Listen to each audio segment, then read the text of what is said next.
코스닥 시장에서 터져나온 연이은 횡령, 배임 사건으로 기업들의 내부 통제가 부실하다는 지적이 계속되고 있습니다. 기업들도 내외부 감시를 강화하며 신뢰 회복에 적극 나서고 있는데요.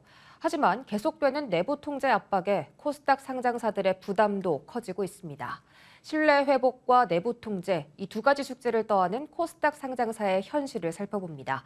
기획 리포트 첫 번째 순서 김승교 기자입니다. 20년 넘게 사업을 이어가고 있는 한 코스닥 상장회사. 이 상장사 관계자는 기자와의 통화에서 내부 통제 시스템을 제대로 갖추라는 주주들의 압박과 제한적인 예산, 인력 속에서 한계가 존재하는 현실에 대해 고충을 토로했습니다. 이제 내년부터 저희가 감사를 직접 받아야 되는데, 그러려면 이제 운영 조직이 필요하거든요. 근데 그 업무들이 이제 적절히 이루어지는지를 내부 회계, 내부 통제 제도에서 이제 봐야 되는데, 그거는 이제 또 회계 부서가 아니고 다른 부서에서 봐야 되거든요. 추가로 인원을 필요하면 인원도 충원해야 되는데, 그런 부분들이 중소기업이 하기에는 아직까지는 좀 힘든 부분들이 있죠. 갈수록 강화되는 내부 규제에 코스닥 상장사들이 투입하는 자금과 시간 역시 크게 늘고 있습니다. 신외부감사법이 도입되기 전인 2017년 코스닥 상장사들의 평균 감사 보수는 7,300만 원. 그러나 신외감법이 도입된 지 3년 만에 감사 보수는 1억 2,400만 원으로 68%나 늘었습니다. 감사 시간 역시 800시간에서 980시간으로 20% 이상 늘어나는 등 기업들의 부담은 커지고 있습니다.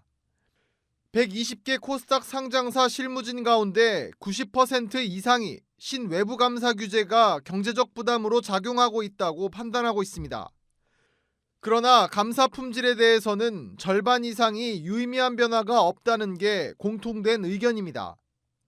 결국 신뢰 회복을 내걸고 내부 통제를 강화하고 있지만 두 마리 토끼를 모두 잡지 못한 채 기업들의 업무 효율성마저 떨어뜨리고 있다는 볼멘 소리가 여기저기서 터져나오고 있습니다.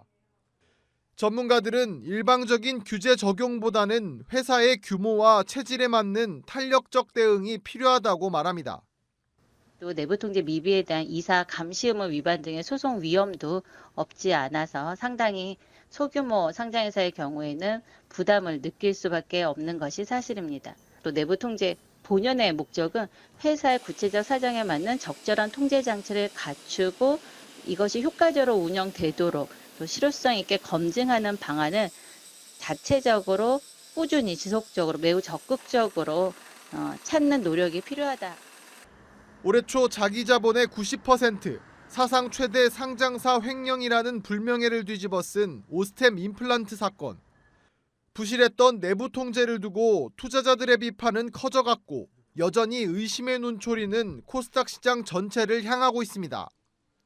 내년에도 코스닥 상장사들의 내부 통제가 시험대에 오를 것으로 전망되는 가운데 기업 부담을 줄여주는 유연한 보완책 역시 마련돼야 할 것으로 보입니다.